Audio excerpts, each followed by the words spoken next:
Baik.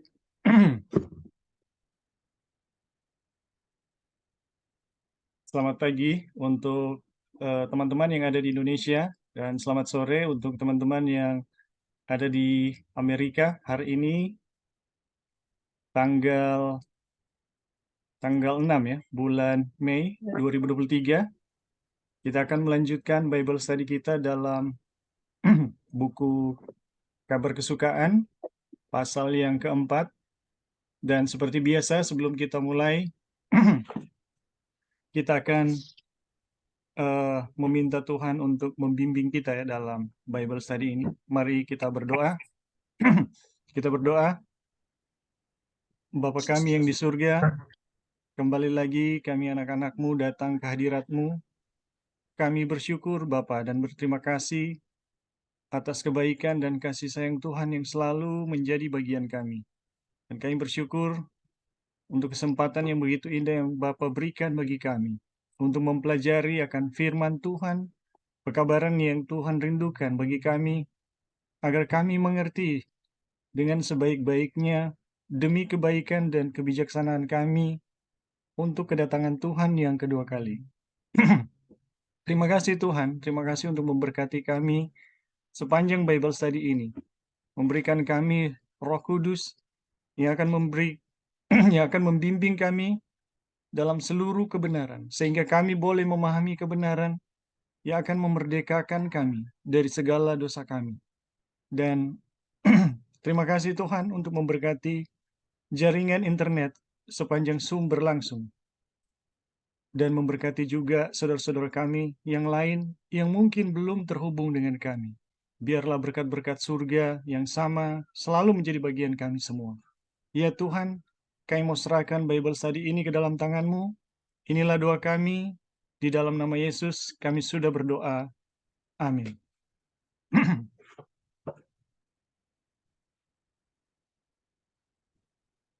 Bentar ya.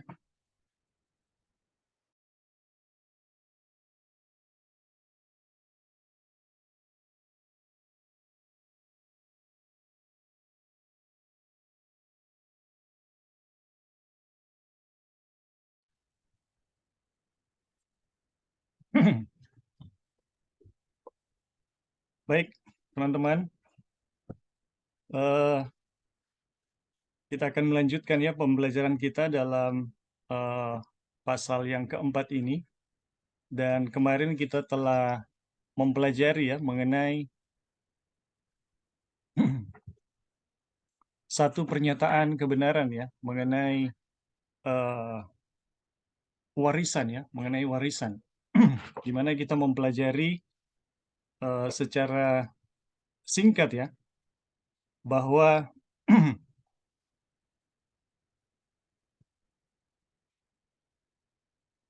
ini seperti warisan itu, Wagoner mengatakan ya bahwa seorang anak ya, walaupun seorang anak akan menjadi pewaris satu perusahaan besar, ia belum boleh berbuat suatu apapun terhadap warisan itu sebelum usianya cukup.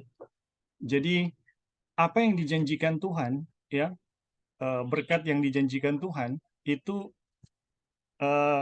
di dianalogikan ya seperti sebuah warisan gitu. Sebuah warisan yang diberikan oleh seorang ayah kepada anaknya, dan sebelum itu anak itu mencapai usia yang ditentukan oleh ayahnya, ya ia belum layak ya, seakan-akan keadaannya seakan-akan sama dengan seorang hamba ya. Jika ia tidak pernah mencapai umur tersebut, maka ia tidak akan pernah menerima warisannya.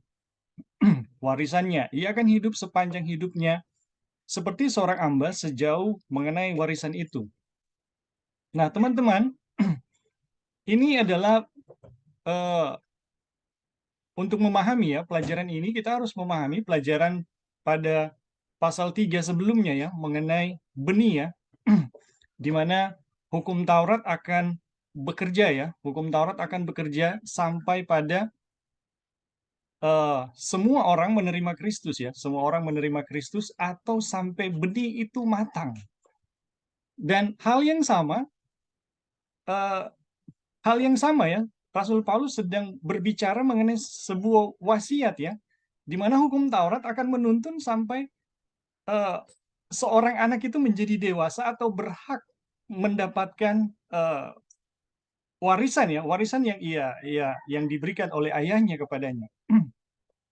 Dan teman-teman, ini mengenai bagaimana ya? Ini mengenai bagaimana orang-orang yang menerima Kristus itu menerimanya sepenuhnya ya. Sampai kita semua menerima Kristus sepenuhnya, menyatu di dalam Kristus, baru kita mencapai yang namanya usia dewasa ya. Nah, sebentar kita akan ada diskusi menarik ya di subtopik di bagian bawah. Kita akan menyinggung ada satu teori ya yang menarik. Nah, ini yang kita pelajari ya kemarin, bahwa usia dewasa yang dimaksud dari pelajaran ini adalah usia di mana kita telah mencapai satu kematangan seperti benih ya. Seperti benih yang di Galatia pasal 3 itu telah matang. Atau kita telah menerima Yesus sepenuhnya. Dan sebelum kita mencapai kematangan atau kedewasaan, seperti yang dibicarakan ini, hukum Taurat akan bekerja terus gitu. Hukum Taurat akan bekerja terus melakukan pekerjaannya sampai kita dewasa atau sampai benih itu matang gitu. Oke, teman-teman, kira-kira itu yang kita pelajari ya pada minggu yang lalu. Kita nggak banyak apa ya bicara mengenai materi karena ada diskusi yang menarik ya sehubungan dengan pembenaran dan penyucian. Dan sekarang kita lanjut ya teman-teman. Nah, sekarang penerapan dari perumpamaan tersebut ya mengenai warisan ya, mengenai warisan atau anak dan kaitannya dengan warisan. Demikian pula kita selama kita masih anak-anak, kita takluk juga kepada roh-roh dunia. Bila kita membaca ayat 5, kita akan melihat bahwa yang dimaksud dengan keadaan sebagai anak-anak adalah keadaan sebelum kita menerima pengangkatan sebagai anak-anak. Jadi, keadaan anak-anak ini sebelum diangkat sebagai anak-anak. Hal itu menyatakan keadaan sebelum kita ditebus dari kutuk hukum Taurat, yaitu sebelum kita bertobat ya. Tidak dimaksud anak-anak Allah sebagaimana dibedakan dari orang-orang dunia. Jadi anak-anak yang di sini adalah anak-anak yang bukan anak-anak Allah yang dimaksud adalah anak-anak yang telah ditebus ya, yang berbeda dengan orang-orang dunia. Tetapi anak-anak seperti yang dikatakan Rasul ya dalam Efesus 4 ayat 14 yang diombang-ambingkan oleh rupa-rupa angin pengajaran ya dan permainan palsu manusia dalam kelicikan mereka yang menyesatkan. Singkatnya, hal itu menyatakan keadaan kita ketika kita pada dasarnya adalah orang-orang yang harus dimurkai sama seperti yang lain. Jadi teman-teman, keadaan anak-anak di sini ya, anak yang belum mencapai kedewasaan, ini keadaan yang sama dengan orang-orang yang akan dibinasakan ya. Ini luar biasa. Sebelum kita mencapai titik kedewasaan tersebut, ya, kita pada dasarnya adalah sama dengan orang-orang yang harus dimurkai, ya, yang diombang-ambingkan oleh rupa-rupa angin pengajaran, oleh permainan palsu manusia, dalam kelicikan mereka yang menyesatkan. Singkatnya, hal itu menyatakan keadaan kita sekarang yang pada dasarnya adalah orang-orang yang harus dimurkai, sama seperti mereka yang lain. Ya, jadi anak-anak yang belum mencapai kedewasaan adalah anak-anak yang diombang-ambingkan oleh rupa-rupa angin pengajaran, permainan palsu, yang pada dasarnya ya harus dimurkai. Jadi, teman-teman, sebelum kita mencapai titik kedewasaan itu, ya kita pada dasarnya sama dengan orang-orang jahat, ya. Orang-orang jahat pada umumnya. Tetapi yang luar biasa adalah kita posisinya sebagai seorang anak ya, yang akan menerima warisan. Nah, ini akan dijelaskan sebentar ya oleh Wagoner. Oke, sampai di sini teman-teman ada yang mau menambahkan?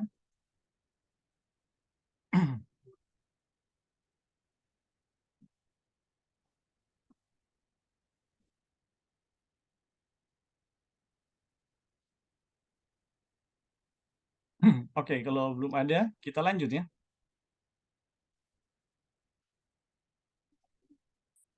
Selama kita masih kanak-kanak, ya, selama kita masih kanak-kanak. Jadi sekali lagi ya, ini anak-anak dalam pengertian belum dewasa, belum berhak menerima warisan itu dengan sah ya.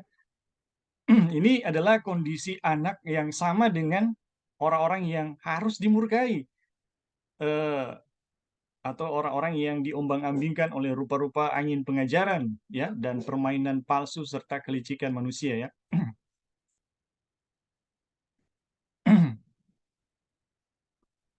Oke. Ini kita masuk ke subtopik berikut ya, ajaran-ajaran dunia. Selama kita masih anak-anak, kita diperhamba oleh ajaran-ajaran dunia ya. Selama kita masih anak-anak, kita diperhamba oleh ajaran-ajaran dunia. Tidak seorang pun yang memiliki sedikit pengenalan akan Tuhan perlu diberitahukan bahwa ajaran-ajaran dunia tidak ada hubungannya dengan Dia dan tidak berasal dari Dia. Jadi ini jelas ya. Jadi selama kita masih anak-anak, kita diperhamba oleh ajaran-ajaran dunia. Tidak seorang pun memiliki sedikit pengenalan akan Tuhan perlu diberitahukan bahwa ajaran-ajaran dunia tidak ada hubungannya dengan Dia dan tidak berasal dari Dia. Ini jelas ya. Sebab semua yang ada di dalam dunia, yaitu keinginan daging, keinginan mata, serta keangkuhan hidup, bukan berasal dari Bapa, melainkan dari dunia. Jadi teman-teman, ajaran dunia ini sangat berkaitan ya dengan keinginan daging, keinginan mata, serta keangkuhan hidup. Jadi ajaran dunia tidak mungkin ya terlepas dari hal ini. Jadi setiap ajaran dunia pasti akan membawa manusia ya kepada keinginan daging, keinginan mata, serta keangkuhan hidup, keangkuhan hidup ya. Dan itu bukan berasal dari Bapa, melainkan dari dunia. Dan sedang lenyap ya. Sedang lenyap dengan keinginannya.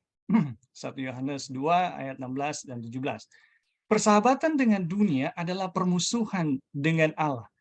Barang siapa hendak menjadi sahabat dunia, ia menjadikan dirinya musuh Allah. Ya, ini kita kita bisa referensinya ya, kita bisa lihat sejarah gereja kita ya. Waktu melakukan ya persahabatan dengan para orang Kristen ya, orang Kristen yang kemudian melakukan persahabatan dengan bangsawan dan raja-raja dunia, yang terjadi adalah pada akhirnya mereka menjadi musuh Allah ya. Ini jelas ya, kita bisa lihat dalam sejarah. Kemudian sesungguhnya Kristus telah datang untuk melepaskan kita dari dunia jahat ini. Kita diamarkan untuk hati-hati supaya jangan ada yang menawan kamu ya dengan filsafatnya yang kosong dan palsu, menurut ajaran turun-temurun dan roh-roh dunia, tetapi tidak menurut Kristus. Jadi teman-teman, kita harus sangat berhati-hati ya dengan ajaran yang menawan kamu dengan filsafat yang kosong dan palsu. Ya, menurut ajaran turun-temurun dan roh-roh dunia, tetapi tidak menurut Kristus ya. Dan ini mengenai ajaran ini terlalu banyak ya, terlalu banyak di sekeliling kita. Ini contohnya kita udah bisa lihat ya sehari-hari. Bagaimana ajaran-ajaran yang muncul ini pada dasarnya ya itu harus harus memelihara satu dosa ya atau memanjakan satu dosa ya. Tetapi ajaran-ajaran yang betul-betul melenyapkan setiap keinginan ya, melenyapkan setiap keinginan, sudah tentu ini bukan ajaran dunia, karena ajaran dunia itu memelihara ya, memelihara, bukan melenyapkannya. Jadi jangan ada yang menawan kamu dengan filsafatnya yang kosong dan palsu menurut ajaran turun-temurun dan roh-roh dunia, tetapi tidak menurut Kristus. Takluk kepada roh-roh dunia adalah keadaan di mana kita berjalan mengikuti jalan dunia ini, ya. Dalam hawa nafsu daging dan menuruti kehendak daging dan pikiran kami yang jahat menjadi orang-orang yang harus dimurkai. Nah, teman-teman, ini luar biasa ya. Takluk kepada roh-roh dunia dalam keadaan di mana kita berjalan, ya, adalah keadaan di mana kita berjalan mengikuti jalan dunia ini dalam hawa nafsu daging dan menuruti keinginan daging dan pikiran kami yang jahat. Jadi teman-teman, bagaimana kita mengikuti keadaan dunia ini itu tidak luput dari apa yang kita pikirkan. Jadi kenapa kita masih misalnya ya diperhamba oleh keinginan ya, keinginan-keinginan yang jahat dari dunia, ya tadi disebut di atas ya, keangkuhan hidup, keinginan mata, keinginan daging. Kenapa masih demikian? Sebenarnya itu lahir dari pola berpikir, ya. Itu lahir dari ajaran. Jadi teman-teman, semakin ajaran kita ya bersesuaian dengan ajarannya Kristus, maka keinginan-keinginan ini semakin hilang gitu. Kita nggak mengatakan kita akan langsung lenyap ya pola berpikir, karena dosa yang paling sulit itu adalah dosa yang berada pada tingkat pola berpikir. Kalau cuma praktek ya misalnya membunuh, mencuri dan lain-lain ya yang secara eh, kasat mata kita bisa lihat ya, itu mudah saya katakan. Tetapi ada dosa yang masuk dalam pola berpikir ya, yang menyebabkan dosa-dosa yang terlihat pada tingkah laku itu muncul. Dan itu saudara-saudara sangat-sangat sulit ya. Dan singkatnya kita mau tahu dari mana kita masih memiliki apakah kita memiliki ajaran yang masih tercampur dengan dunia atau tidak?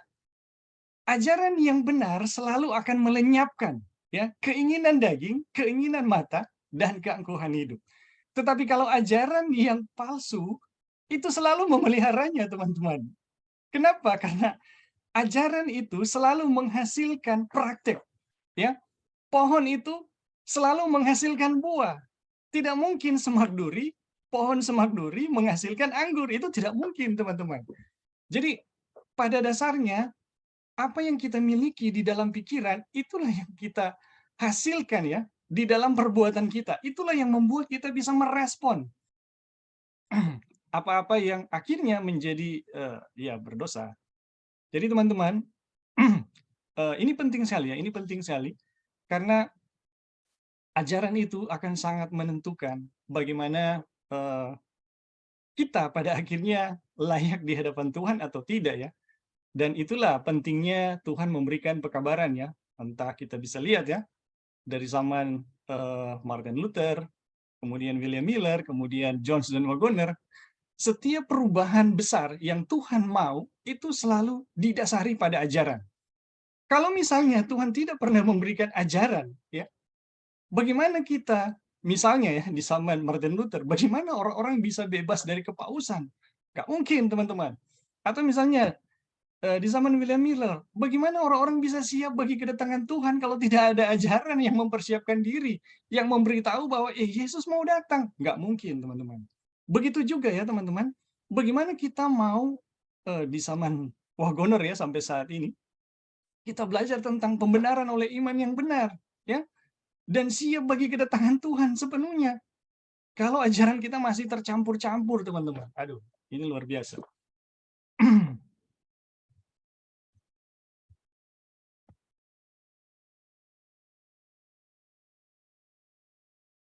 Jadi takluk kepada roh-roh dunia adalah keadaan di mana kita berjalan mengikuti jalan dunia ini dalam hawa nafsu daging, menuruti kehendak daging dan pikiran kami yang jahat, ya, menjadi orang-orang yang harus dimurkai, ya. Ini adalah keadaan-keadaan di mana kita belum mencapai ya kedewasaan, masih sebagai anak. Itu adalah perhambaan yang sama sebagaimana yang dilukiskan dalam Galatia 3 ayat 22 sampai 24 ya. Sebelum iman, yaitu sebelum iman datang, ketika kita berada di bawah hukum Taurat, kita di bawah dosa. Nah, ini akan ada diskusi menarik di sini. Itu adalah keadaan yang tanpa Kristus tidak termasuk kewargaan Israel yang tidak mendapat bagian dalam perjanjian yang dijanjikan tanpa pengharapan dan tanpa Allah di dalam dunia. Teman-teman, sebelum iman datang, kita seperti itu ya, teman-teman. Dan sekarang, ini pertanyaan menarik ya.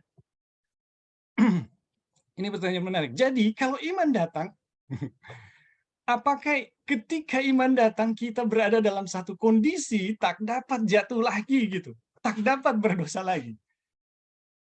Teman-teman, ini ada apa ya?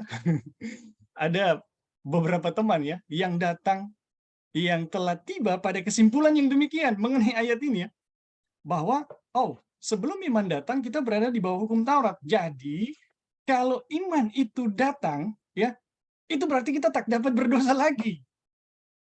Karena selama kita masih berdosa, kita di bawah hukum. Itu tandanya iman belum datang gitu.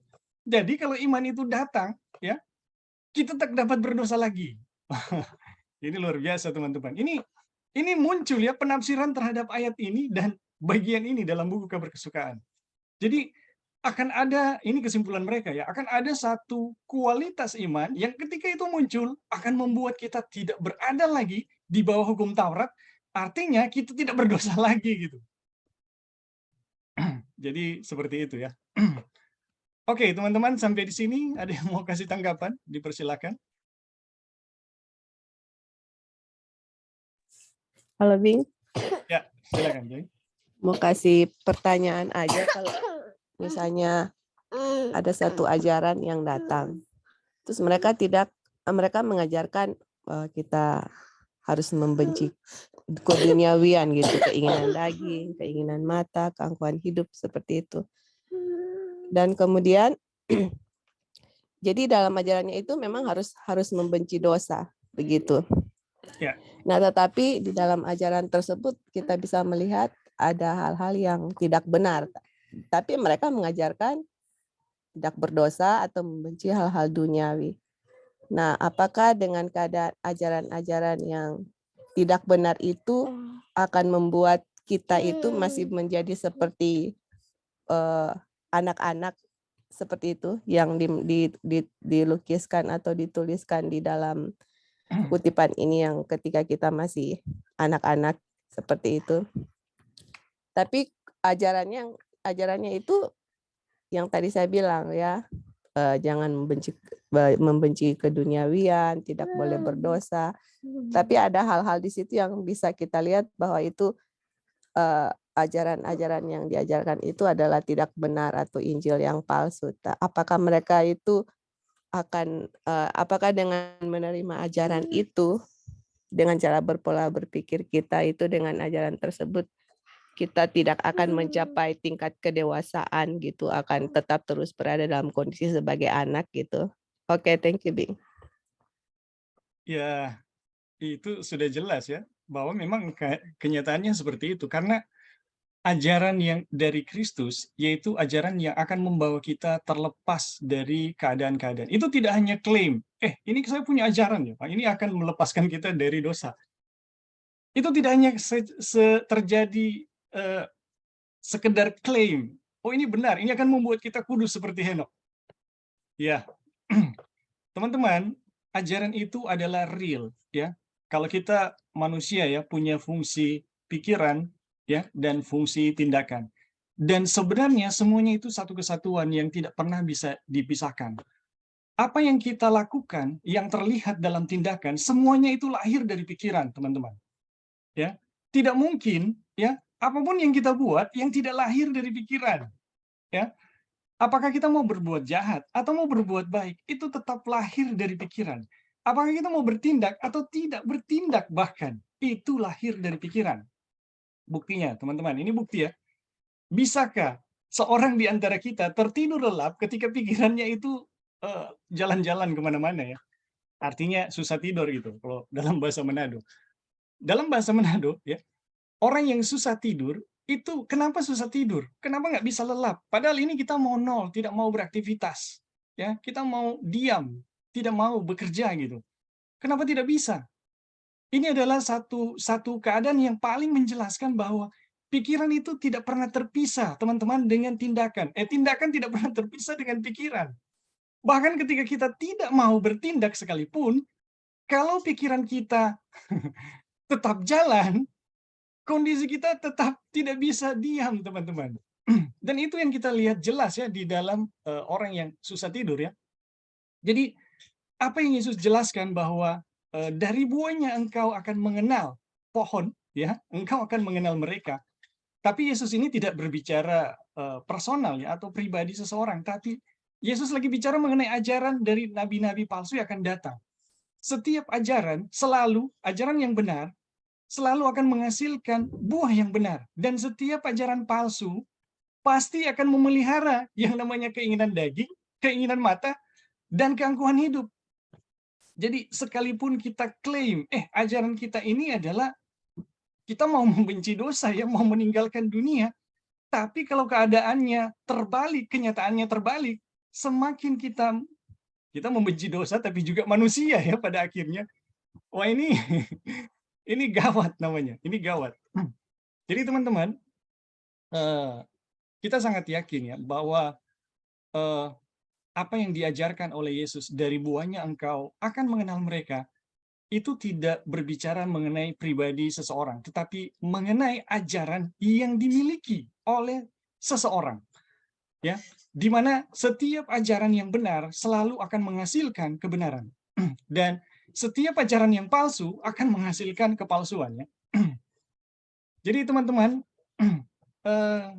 ya kita bisa bilang itu tidak mungkin terjadi ya. Oke, di sini ada Brother Eric. Tapi tunggu ya, sebelum Brother Eric, atau bagaimana Sister Joy, ada yang lain yang mungkin yang bisa ditambahkan? Iya, jadi itu yang Ewing bilang itu sangat benar, karena keadaannya itu memang terjadi di gereja Galatia kan, karena saudara-saudara yang palsu kan datang, kita sudah belajar bahwa mereka bilang kita harus menurut hukum, seperti itu ya. Ya. Tetapi ajaran yang mereka ajarkan itu kan Injil yang palsu. Nah, pada akhirnya apa yang terjadi kepada jemaat Galatia, bukankah mereka kembali ke dalam penyembahan berhala? Nah, makanya di sini kembali lagi di chapter 4 dijelaskan kembali di sini bahwa kalau kita masih berada dalam kondisi anak, kita itu kan sama dengan hamba kan? Ya. Nah, kalau kita berada dalam sama dengan hamba, berarti kita tidak bisa menerima kewarganegaraan atau tidak bisa Warisan. menerima ahli waris. Iya, seperti itu. Jadi yang saya mau coba tekankan di sini adalah kalau teman-teman lihat, kita hidup kan di akhir zaman. Saya melihat dengan mata kepala sendiri banyak sekali ajaran-ajaran yang datang. Dan sebagai anak kita, kalau kita masih anak, kita itu akan terombang-ambing ke sana ke sini. Oh, ada ajaran ini ke situ. Oh, ini semuanya adalah excitement gitu. Membangkitkan begitu.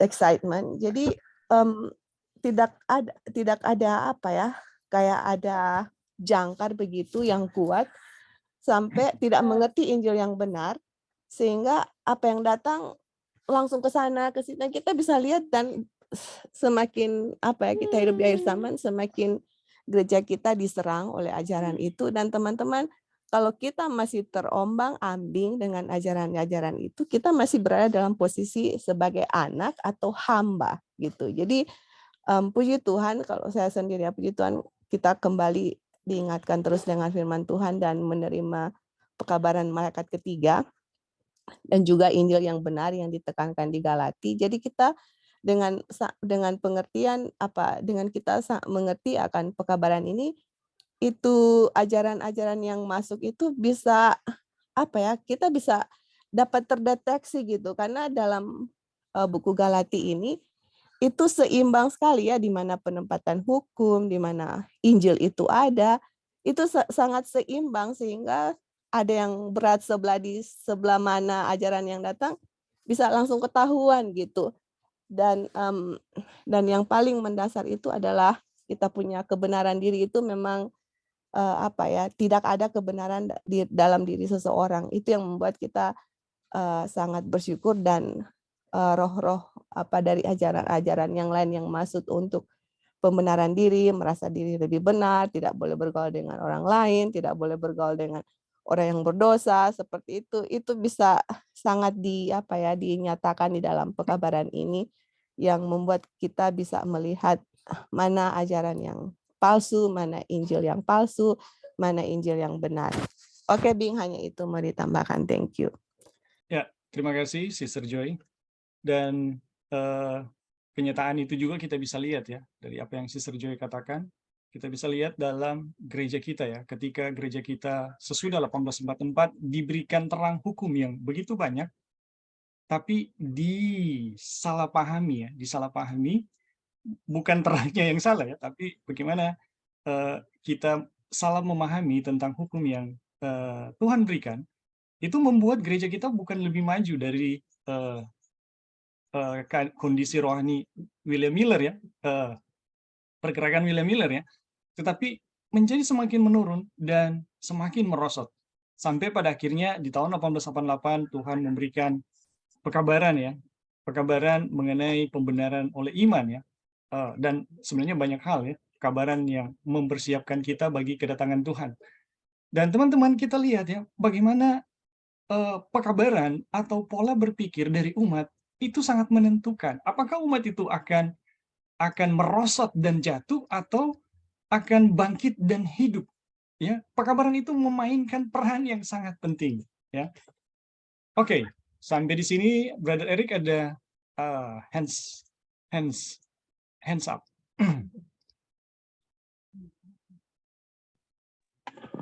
Oke, baik. Terima kasih, Bing, dan teman-teman untuk kesempatan. Jadi yang pertama kita ingin menanggapi sehubungan dengan kalau ada yang menyatakan bahwa dengan adanya iman, maka kita tidak dapat lagi berdosa.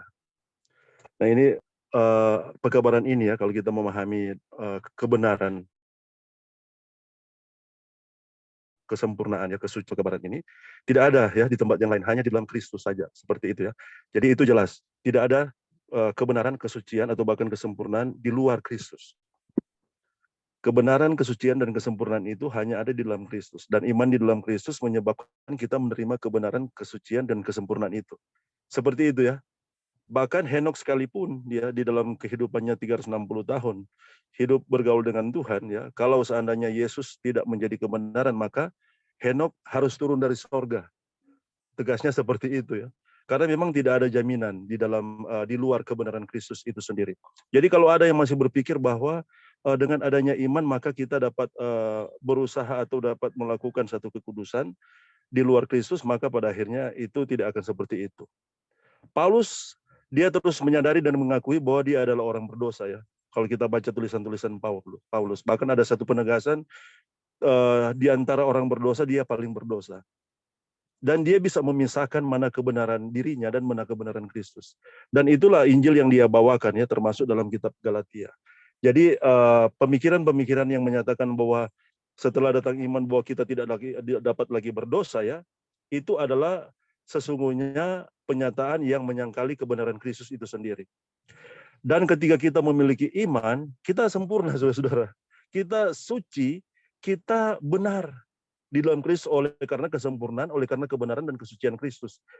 Itu ya, itu yang pekabaran ini berikan, dan kita memiliki pengharapan di dalamnya. Kemudian kita memiliki jaminan kepastian di dalamnya. Kemudian yang kedua ya, kita ingin menanggapi sehubungan dengan ajaran. Ketika kita menyatakan bahwa kita meyakini ajaran, ini ada satu pertanyaan ya, apakah kita dapat meyakini ajaran itu total kebenarannya semua ya? Kita bisa memahami semua di dalam kebenaran yang kita bisa pahami, atau kita sebagai manusia terbatas. Nah ini yang kita perlu sadari ya, bahwa sebagai manusia kita terbatas, saudara. Bahkan orang yang jenius sekalipun, paling pintar sekalipun ya, dia hanya bisa menggunakan 10% dari kapasitas otaknya. Itu yang dijelaskan oleh sains ya, melalui otak Einstein, yang dikategorikan sebagai orang yang paling cerdas ya sedunia yang pernah ada. Seperti itu ya, Einstein sekalipun. Jadi sesungguhnya orang manusia terbatas untuk memahami segala kebenaran. Tapi kita bersyukur Tuhan menyatakan, dan apa yang dinyatakan kepada kita itu yang kita terima dan kita pahami, dan di sanalah kebenaran itu. Ada satu statementnya, bagian penjelasan dari juga Wajoner ya di dalam tulisannya yang lain ya, kalau nggak salah di Everlasting Covenant ya, perjanjian kekal. Iman di dalam Kristus ya, itu kita menerima segala kebenaran. Artinya, walaupun kita terbatas untuk memahami kebenaran di dalam ajaran, tapi iman di dalam Kristus itu telah melengkapi semuanya. Itu yang Wajoner tuliskan di sana ya. Jadi iman di dalam Kristus, segala apa yang kebenaran yang harus kita pelajari dengan lebih mendalam, dengan lebih menyeluruh, itu telah kita terima. Bahkan anak kecil sekalipun yang belum menerima apa-apa ya, seperti itu. Ketika memiliki iman di dalam Kristus, maka segala kebenaran itu menjadi bagian kita, walaupun kita terbatas. Kemudian yang terakhir adalah bagaimana kita bisa menentukan ajaran itu benar dan ajaran itu tidak benar. Ini penting, saudara-saudara. Karena jangan-jangan kita yang sementara meyakini kebenaran dan kita menyatakan yang lain itu salah, kita juga meyakini sesuatu yang bukan berasal dari ajaran yang benar itu sendiri. Itu yang kita perlu juga untuk memahaminya. Dan Tuhan membukakan, saudara-saudara, Tuhan membukakan. Jadi kebenaran, sekali lagi ya, kebenaran yang kita miliki di dalam Kristus ya, kita bukan hanya memiliki kebenarannya, sehingga kita tidak akan diombang-ambingkan dengan angin pengajaran. Bahwa kita juga Tuhan tuntun untuk memiliki bagaimana kita menemukan kebenaran itu. Ini sesuatu yang penting ya, dua hal yang sangat penting, kebenaran dan menemukan kebenaran itu. Sehingga pada akhirnya ketika kita memiliki kebenaran itu, pada akhirnya kita tidak akan diombang-ambingkan. Kita mempunyai sau yang kokoh ya di dalam kebenaran Kristus, dan bagaimana Kristus mengaruniakan kebenaran itu kepada kita. Kita memperolehnya di dalam Kristus. Menarik apa yang Brother Ebing angkat yang lalu ya, bahwa kita harus jujur dalam kebenaran sesuai dengan apa yang dituliskan oleh Nyonya White ya. Nah, jujur terhadap kebenaran itu juga kita harus memahami ya, bahwa kita jujur kebenaran itu, demikianlah firman Tuhan yang dikatakan oleh Alkitab dan Roh Nubuat. Ketika kita jujur terhadap kebenaran, demikianlah firman Tuhan yang dikatakan oleh Alkitab dan Roh Nubuat ya, bagaimana Tuhan telah mengaruniakan kepada kita, kita pikir kita aman ya di dalam mengakui, mengklaim bahwa kita harus jujur dalam kebenaran. Orang semua orang berdosa ya, orang berdosa. Orang semua orang berdosa, membutuhkan Kristus ya.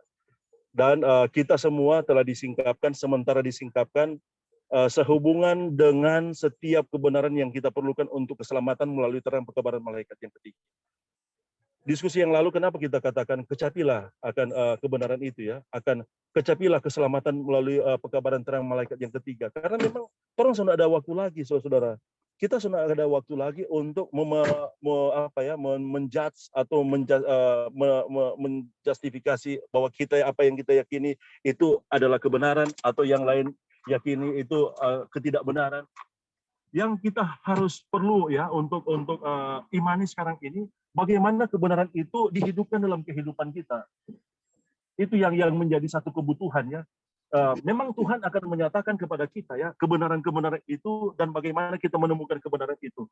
Dan akan tiba pada titik di mana Tuhan rindukan ya bagaimana kebenaran itu dihidupkan oleh kebenarannya dalam kehidupan kita. Itu yang mungkin yang paling penting dalam kehidupan kita.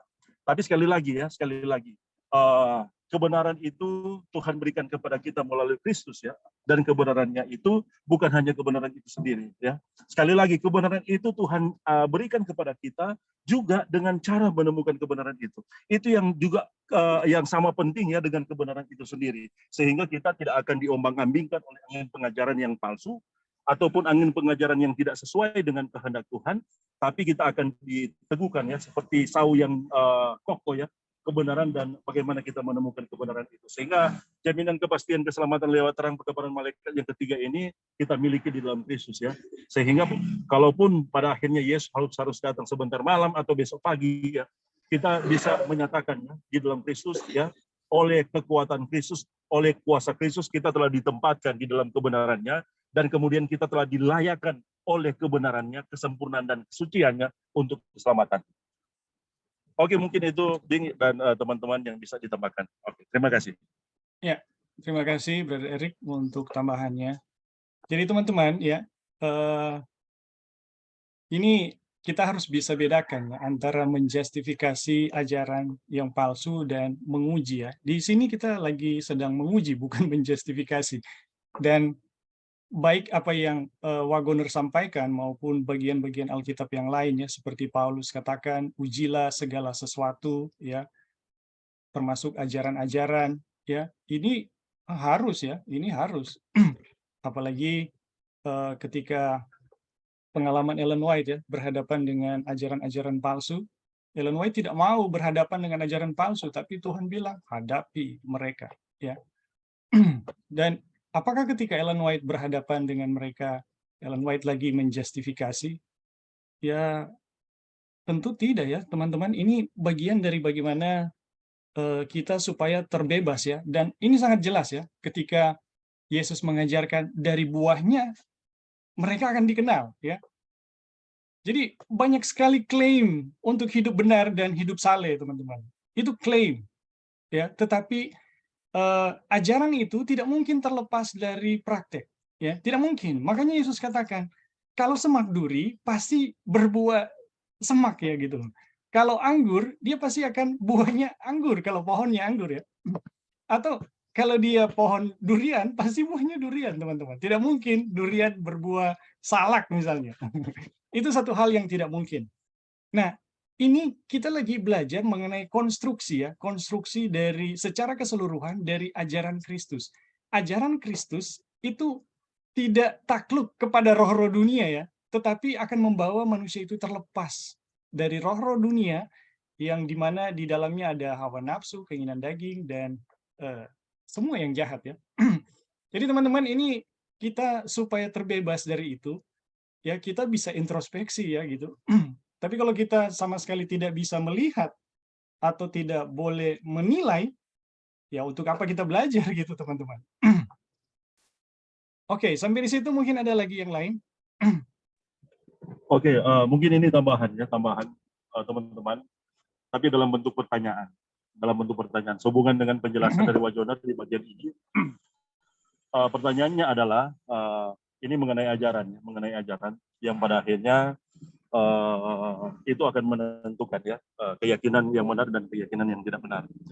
Nah, pertanyaannya ya, dan ini bisa ditanggapi ya. Ini penting juga bagi kita untuk kita pada akhirnya akan memiliki kebenaran itu. Bagaimana ini sederhananya? Bagaimana kita bisa menentukan ya bahwa ajaran yang kita yakini itu adalah satu ajaran yang benar? Bagaimana kita bisa menentukan bahwa sekali lagi ajaran yang kita yakini itu adalah satu kebenaran? Oke, mungkin itu yang pertanyaan yang mungkin dapat ditanggapi. Oke, baik. Dan teman-teman, terima kasih. Ya, baik. Mungkin sebelum teman-teman yang lain kita jawab saja. Ini dari bacaan yang sedang kita baca ya. Ini di poin ini sudah sangat jelas ya memberikan jawabannya bahwa ajaran-ajaran dari dunia selalu akan membawa kita kepada keinginan-keinginan. Tetapi kalau ajaran Kristus itu membebaskan kita, teman-teman. Dan Yesus katakan, kalau kamu tinggal di dalam firman-Ku, kamu akan tahu kebenaran. Dan kebenaran itu akan memerdekakan kamu dari dosa. Bukan membuat kita semakin berdosa atau memelihara dosa itu sendiri ya. Jadi teman-teman, sederhana prinsipnya. Ketika ajaran yang kita yakini itu adalah kebenaran, itu akan menghasilkan buah yang baik di dalam kehidupan kita. Dan kalau itu buah yang baik, apakah itu klaim, oh saya orang benar? Saya rasa itu kita akan jauh dari itu ya teman-teman. Justru kita nggak akan terpesona dengan apakah kita baik atau tidak. Kita terpesona dengan bagaimana luar biasanya perbuatan Kristus di dalam menerima saya dan melenyapkan segala kelemahan saya gitu. Waduh, ini luar biasa sebenarnya. Oke, mungkin ada teman-teman yang lain yang mau kasih tambahan dari pertanyaan Brother Eric.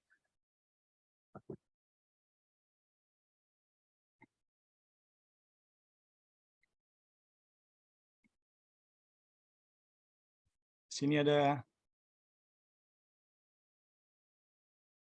Lauri, ada Christian, ada Wasti.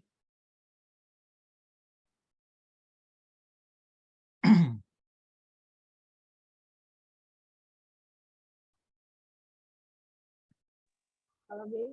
Ya, silakan Joy. Jadi memang kalau kita lihat dalam prinsip Alkitab, memang selalu dilihat dari buah. Dari buahnya itu kamu akan, Yesus bilang dari buahnya kamu akan, tunggu. Ada echo.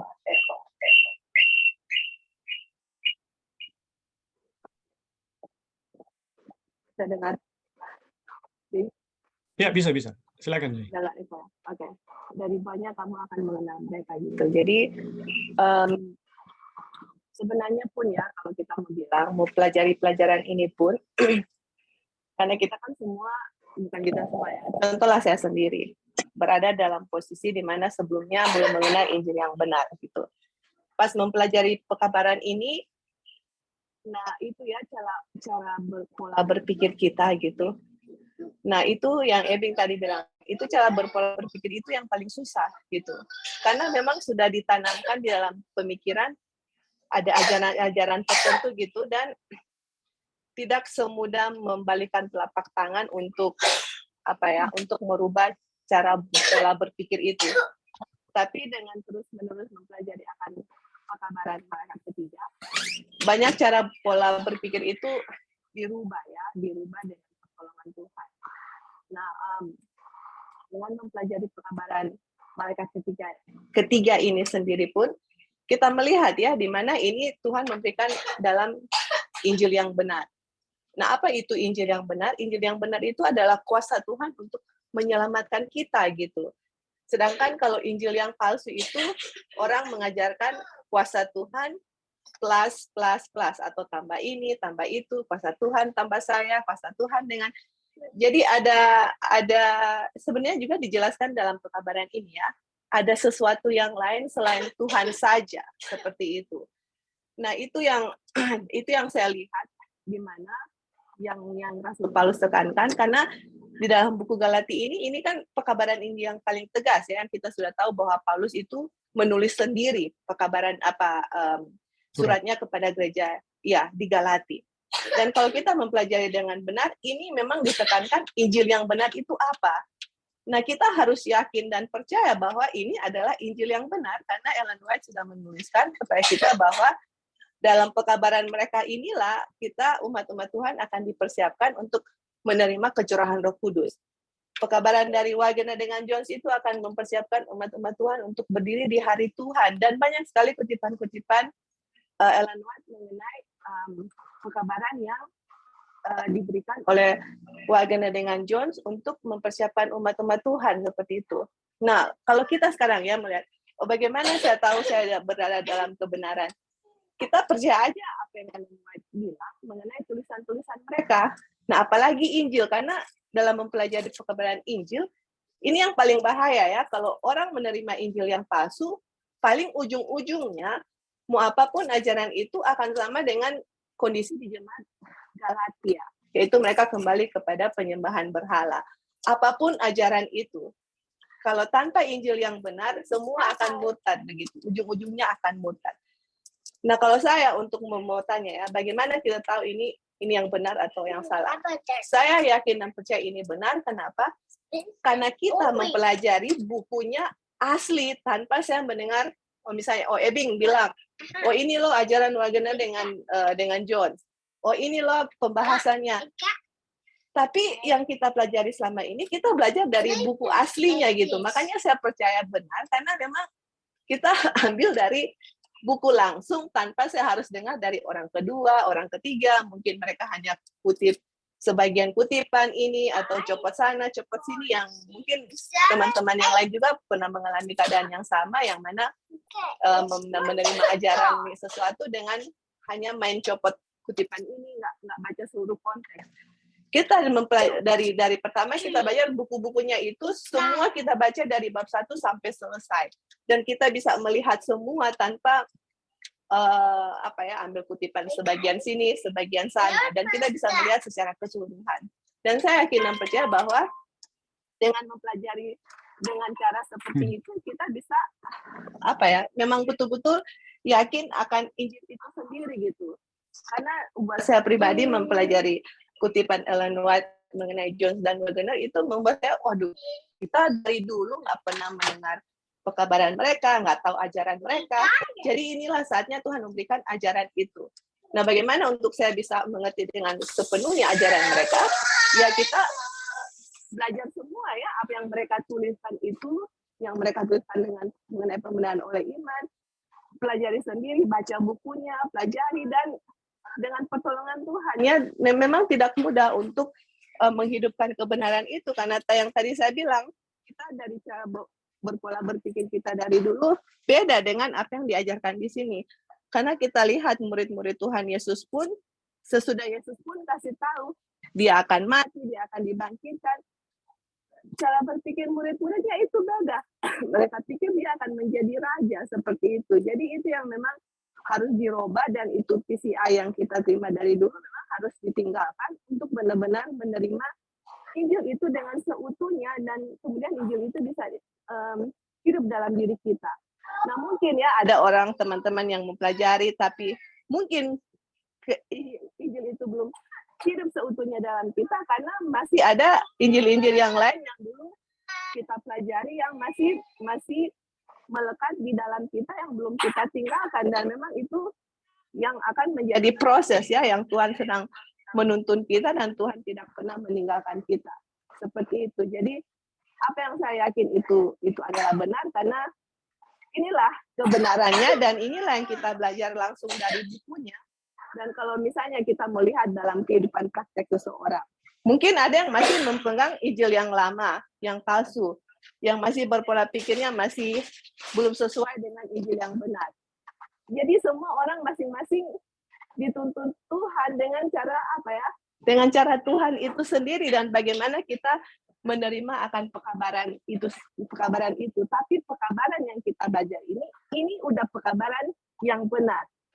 Masing-masing kita mempraktekkan itu, istilahnya misalnya saya sama Ebing. Mungkin di dalam saya masih ada ajaran-ajaran di masa lampau yang masih saya pikir itu benar dan saya hidupkan, tetapi ternyata itu salah. Makanya itu yang menghambat saya untuk menghidupkan kehidupan seutuhnya dengan Injil kebenaran itu sendiri. Tapi dengan saya yakin dan percaya, dengan terus-menerus kita mempelajari, ulang-ulang kembali, ini pekabaran ini akan melekat di dalam kita punya pikiran. Injil yang benar itu akan masuk di dalam diri kita, dan kita akan menghidupkan kehidupan Injil dengan seutuhnya. Asal kita tetap menerima pekabaran ini. Jangan sampai pekabaran ini ditolak ya, atau pekabaran malaikat ketiga ini ditolak, karena pekabaran inilah yang akan mendatangkan kecurahan Roh Kudus tanpa batas. Seperti itu. Jadi untuk mau bilang kita tahu dari mana berada dalam benar, kita yakin dan percaya kita berada dalam kebenaran itu sendiri, karena saya sendiri dulu pernah berada di dalam doktrin-doktrin atau ajaran-ajaran yang salah juga ya, dan waktu kita mempelajari pekabaran malaikat ketiga, kita bisa melihat ke belakang dan lihat, oh ini emang benar tidak sesuai dengan Injil yang benar, seperti itu. Dan tadi yang Brother Eric bilang bahwa kita memang harus betul-betul tahu ya, ini kita di Injil yang benar atau enggak, karena istilahnya Tuhan sudah mau datang, jangan kita di benar atau enggak ya, ini memang kita harus benar-benar tahu ini kita berada dalam kebenaran atau tidak, dan yang paling penting itu bagaimana pekabaran ini bisa hidup di dalam diri kita. Oke, itu aja Bing tambahannya, thank you. Ya, baik, terima kasih Sister Joy. Ya, sangat menjelaskan ya, membantu menjelaskan kita untuk lebih memahami. Jadi teman-teman, pertanyaan ini pernah datang ya kepada saya. Bagaimana kita yakin gitu bahwa ngana yang memiliki kebenaran atau kita memiliki kebenaran? Ya, teman-teman. Jawabannya sebenarnya sangat sederhana ya, sangat sederhana. Dari buahnya engkau akan mengenal mereka. Ya. Kemudian ada kutipan yang kemarin ya, Brother Onang berikan, di mana ada kebenaran, di situ ada kedamaian ya. Hikmat dari yang dari atas itu ditaburkan di dalam damai, murni, dan pendamai, dan penuh dengan buah-buah yang benar. Kemudian Yesus katakan, kalau kamu tahu kebenaran, ya, kebenaran itu akan memerdekakan kamu gitu. Nah, ini luar biasa. Jadi pada poinnya sama sekali dengan yang sedang Wagoner sampaikan ya dalam subtopik ini, bahwa ajaran Kristus itu membuat kita terlepas teman-teman dari roh-roh dunia, keinginan daging, keinginan mata, ya. Bukan sebaliknya, mempertahankannya gitu. Dari keangkuhan hidup, ya, bukan mempertahankannya. Jadi ajaran Kristus itu akan melepaskannya. Mungkin belum satu kali, tetapi prinsip dari ajaran Kristus adalah selalu membawa kita kepada bagaimana kita diberi kuasa, ya. Injil yang benar adalah kuasa Allah, ya. Diberi kuasa untuk meninggalkan dosa. Dan teman-teman, di dalam Pekabaran 1888, ya, ini yang saya bisa berikan, ya. Saya bisa katakan tidak ada lagi sebenarnya yang disebut dengan masalah dosa, ya. Apa yang disebut dengan masalah dosa itu tidak ada lagi, teman-teman, menurut saya. Yang menjadi masalah adalah jika ada satu keyakinan terhadap kebenaran ternyata itu adalah dusta, teman-teman. Ini yang menjadi masalah. Jadi kita yakin dengan benar, dengan sungguh-sungguh yakin bahwa apa yang kita yakini adalah satu kebenaran, tapi ternyata adalah dusta. Ini yang susah, dosa-dosa yang di titik ini yang paling sulit, teman-teman. Jadi ada dosa yang kita tidak tahu bahwa itu adalah dosa, tapi sebenarnya dosa di hadapan Tuhan. Itu yang paling sulit, ya. Itu yang paling sulit. Tapi prinsip sederhananya adalah kalau ajaran itu benar, dia pasti akan membebaskan kita dari dosa, mendamaikan, ya, bukan sebaliknya. Melepaskan kita dari keinginan-keinginan jahat. Itu sederhana sekali. Bukan sebaliknya, ya, bukan sebaliknya. Ada juga, ya, teman-teman, begini, ya. Untuk membackup. Ini teman-teman saya ini pelajar 1888. Jadi buah dari iman, ya, itu adalah iman itu sendiri. Jadi mereka sangat takut kalau kita bicara tentang hukum, bahwa buahnya adalah perbuatan sesuai dengan hukum atau tidak. Takut sekali. Jadi karena takut untuk dihakimi, yang mereka bilang, buah dari iman bukti bahwa kita memiliki keyakinan yang benar, ya iman itu sendiri. Waduh, ini gawat, teman-teman. Tapi ini teman-teman saya di tempat yang lain yang mempelajari juga pelajaran pembenaran oleh iman. Jadi mereka menentang habis-habisan, dari buahnya engkau akan mengenal mereka, ya. Mereka katakan buah itu adalah bukan perbuatan, tapi buah itu adalah iman itu sendiri. Wow, luar biasa. Oke, sampai di situ teman-teman. Bagaimana Brother Eric? Oke. Mungkin pertanyaan aplikasi, Brother Ebing dan teman-teman. Mungkin ini kan biasa kalau di dalam setiap ujian, kalau kita sekolah dulu, ya, itu ada DT tes seperti itu. Apakah kebenaran itu atau apa yang kita pelajari itu pada akhirnya kita telah menguasainya atau tidak. Nah, mungkin pertanyaannya adalah ini untuk menentukan kebenaran, ya, bahwa dari buahnya lah kita bisa menentukan bahwa ajaran mereka itu salah atau benar. Nah, pertanyaannya, apakah buah itu telah diaplikasikan dalam kehidupan kita atau tidak, atau belum, seperti itu. Sehingga kalau pada akhirnya itu menjadi satu ujian, nah itu harus demikian dong, bahwa kita akan halo. Ya, silakan, dapat dengar.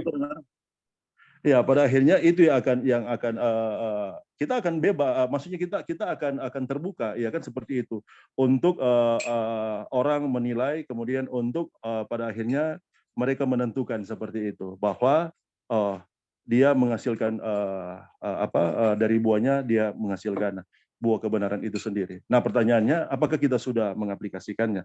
Ini tidak perlu dijawabnya, ini sebenarnya pertanyaan retorika, ya, yang tidak perlu dijawab. Itu hanya bisa dijawab oleh diri kita sendiri masing-masing. Tapi apa yang saya rindu untuk tambahkan, bahwa apa yang disampaikan oleh Joy tadi, ya, bagaimana kita menentukan bahwa apa yang kita yakini itu benar atau tidak, ya, ajaran yang kita yakini itu benar atau tidak. Ada dua, ya, yang Joy katakan dalam penjelasan tanggapan tadi, bahwa yang pertama adalah kita harus memahami kebenaran itu secara menyeluruh. Seperti itu, ya, memahami kebenaran itu secara menyeluruh. Jangan hanya parsial, ya, seperti itu. Jangan hanya sebagian-sebagian. Alkitab dan Roh Nubuat. Ketika kita menentukan bahwa ajaran itu benar, atau apa yang kita yakini itu benar, ya kita harus melihat secara menyeluruh. Sebagaimana jemaat Berea, mereka tidak langsung menerima ajaran dari para rasul, tapi mereka kembali ke demikianlah firman Tuhan. Seperti itu ya. Nah, kita juga harus jujur terhadap demikianlah firman Tuhan. Pada akhirnya kalau misalnya ajaran yang kita bangun, keyakinan yang kita bangun tidak sesuai dengan demikianlah firman Tuhan secara keseluruhan Alkitab atau Roh Nubuat itu sendiri, maka kita harus legowo untuk melepaskan keyakinan itu, melepaskan ajaran itu, bahwa apa yang kita yakini ini bukanlah kebenaran. Jadi itu yang tadi yang pertama. Yang pertama bahwa kita harus memahaminya dalam terang secara keseluruhan. Dan itu juga yang dijelaskan oleh Tuhan Yesus sendiri ya, ketika setelah dia dibangkitkan dan kemudian dia bertemu dengan dua murid yang dalam perjalanan sementara dalam keraguan ya, ketidakyakinan terhadap apakah benar Mesias yang mereka yakini itu adalah Kristus sendiri atau mereka harus menantikan yang lain ya. Tapi kemudian Yesus datang dan menjelaskan ya, apa yang dijelaskan di dalam Alkitab, nubuatan yang dia dijelaskan dari Alkitab ya secara menyeluruh. Tuhan bukakan kepada mereka. Dan setelah akhir dari itu, luar biasa ya, keyakinan mereka itu dikuatkan, dan apa yang mereka nyatakan, bukankah hati kita berkobar-kobar ya. Kebenaran itu selalu membagikan seperti itu ya. Api kebenaran itu akan selalu berkobar-kobar dalam kita ketika kita memahaminya secara keseluruhan. Jadi sekali lagi, kalau kita memahami satu kebenaran atau mempelajari satu kebenaran, kemudian kita membangun ajaran dari kebenaran itu yang kita pelajari, dan pada akhirnya kalau secara keseluruhan itu menyatakan itu bukan satu kebenaran, maka kita harus, bahasa Jawanya legowo ya. Kita harus ya mempersilahkan kebenaran itu untuk menyatakan dirinya sendiri, seperti itu ya. Kemudian yang kedua tadi yang Joy jelaskan bahwa Tuhan mempunyai caranya tersendiri menuntun orang masing-masing. Itu juga ini juga adalah satu kebenaran ya. Tuhan tidak membuat orang itu menjadi sama. Saya, Brother Ebing ya, atau teman-teman yang lain, dengan cara Tuhan menuntun orang. Jadi Tuhan tidak bisa mengambil, apa yang kita alami bersama-sama dengan Tuhan ini juga harus dialami oleh teman-teman yang lain, khususnya dalam proses pembelajaran. Tidak bisa seperti itu. Kalau kita harus menjadikan seperti itu, maka kebenaran itu pada akhirnya akan menjadi satu kebenaran yang sepertinya sama untuk semua, dan di sana pertumbuhan tidak ada. Proses pengudusan tidak ada. Seperti itu. Itulah sebabnya kenapa di setiap jenjang kebenaran itu, di setiap fase pertumbuhan itu, kita bersyukur bahwa kebenaran Kristus menjamin kita, dan kita bersyukur bahwa di dalam kehidupan kita Tuhan senantiasa menuntun. Jangan pernah kita menyatakan bahwa kalau dia nak memiliki pengalaman pembelajaran sama dengan kita, dia bukan sementara mempelajari kebenaran. Tidak seperti itu, saudara-saudara ya.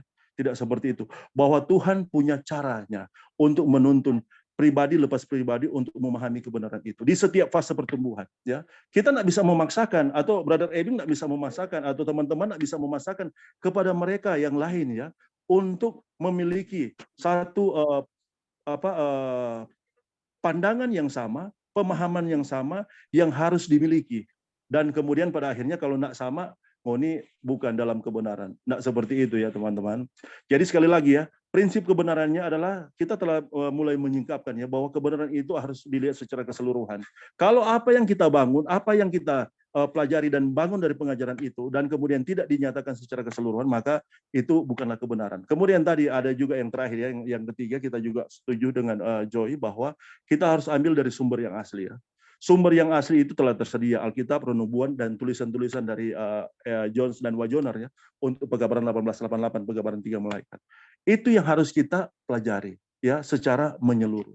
Dan memang saudara-saudara, kita tidak punya kesanggupan yang sama seperti itu ya. Kita bersyukur, mungkin ada yang lebih cerdas, ada yang kurang cerdas, ada yang tidak terlalu cerdas, tapi kita memiliki sumber autentik yang sama. Alkitab, Roh Nubuat, dan tulisan-tulisan dari Jones dan Wajoner, terlebih khusus yang sementara kita pelajari ya, buku Glad Tidings, kabar kesukaan. Kita mempelajarinya.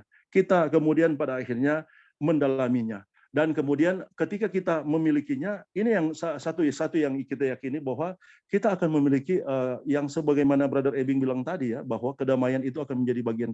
Kenapa saudara-saudara? Karena ini adalah kepastian. Ketika kita memilikinya di dalam Kristus, ini adalah kepastian. Kalaupun pada hasilnya buah yang dihasilkan itu sepertinya tidak sesuai, kita harus melihat ya, perselisihan antara Paulus dengan Barnabas ya, atau Barnabas ya, hanya karena oleh Yohanes Markus, dan itu kemanusiaan mereka sangat kental di sana. Kemudian teguran Rasul Paulus kepada Petrus ya, yang sepertinya tidak menghargai, tidak menghormati seorang sekoguru ya, yang ada di ring satu di lingkaran murid Kristus ya. Tapi itulah Paulus ya, dengan karakternya, dengan pembawaannya. Tapi apakah setelah melihatnya, oh dia tidak menghasilkan buah? Tidak seperti itu ya. Bahwa sesungguhnya buah itu dihasilkan dari dalam kehidupan kita ya. Kemudian pada akhirnya akan menyatakan kita dalam kebenaran, tapi kita tidak bisa menentukan bahwa buah itu harus seperti yang kita inginkan. Dia harus hasilkan. Kalaupun di masa yang lalu ya pernah ada mungkin hubungan yang rusak ya, atau hubungan masalah, kita harus melihat ya di dalam iman. Iman itu bahkan itu menjadi doa bagi teman, bagi sahabat kita, untuk dia boleh hidup dalam perubahan. Bukan terus menjustifikasi dia bahwa buahnya akan seperti itu. Jangan seperti itu ya. Kita tidak akan, Tuhan tidak menghendaki seperti itu. Iman untuk satu perubahan ya.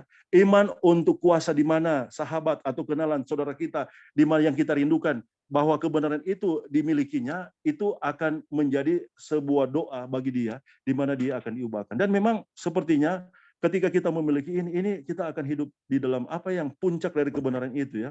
Puncak dari kebenaran itu yang dihasilkan dari ajaran yang benar itu adalah kita akan hidup di dalam kasih Kristus. Dan memang saudara-saudara, kalau kita baca di dalam 1 Korintus pasal 13 itu adalah buah puncak dari ajaran kebenaran yang kita yakini. Dan apakah sekarang kita telah mengasihi? Kalaupun kita telah mengasihi ya, itu karena kebenaran Kristus ya, kuasa Kristus yang bekerja dalam kehidupan kita.